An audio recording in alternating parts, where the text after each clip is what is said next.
18e chasseur est attaqué à Spincourt par des forces allemandes venues du nord-est et après un sanglant combat est obligé de se retirer sur la Loison.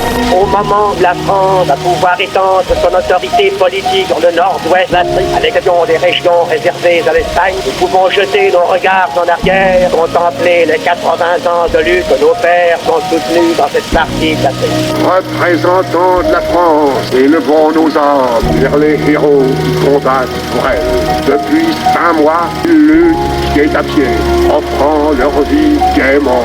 L'exposition internationale coloniale de 1931, noble entreprise d'union et de paix entre les nations. Et j'adresse. Ils se comprennent et c'est contre eux à la vie, à la mort. La ville de ses fortifications surannées, de son fleuve, de la marche de ses édifices, arme à la route à l'envahisseur. Au nom de la République française, je remercie les nations qui ont bien voulu répondant à l'appel qui leur était adressé. C'est rançon de la confiance, l'impôt injuste et funeste, écrasant le monde du travail et de la production. C'est l'opulente succession désormais ménagée qui cette année ne passeront pas ces fêtes en famille, vers nos chers soldats là-bas, vers ceux qui travaillent et qui peinent, vers aussi.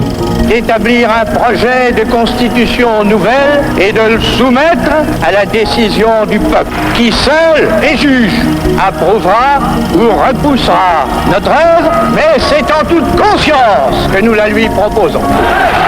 Dans l'esprit de continuité sans aucun doute, mais avec la volonté de permettre au peuple français d'être pleinement confiant et rassuré sur les perspectives. Vous avez droit à une réponse claire sur un point qui engage notre stabilité politique. Avec elle, partenaire, chacune des grandes formations politiques s'engage-t-elle à gouverner. Que celui-ci ou celui-là aurait mené, même si je suis assuré avec vous de conduire celle-ci comme il faut. Je salue en particulier le geste de Michel Rocard. La France regrette cette action engagée sans l'aval des Nations Unies. Je souhaite que ces opérations soient les plus rapides et les moins meurtrières possibles et qu'elles ne conduisent pas à une catastrophe humanitaire. C'est le peuple qui décide. Et dans la République, quand il y a blocage, on donne la parole au peuple. C'est cela, la République française. Contre les valeurs que nous défendons partout dans le monde. Contre ce que nous sommes, un pays libre qui parle à l'ensemble de la planète. Cette épidémie qui affecte tous les continents et frappe tous les pays européens est la plus grave crise sanitaire qu'ait connue la France depuis un siècle. Dans l'immense majorité des cas, le Covid-19 est sans danger.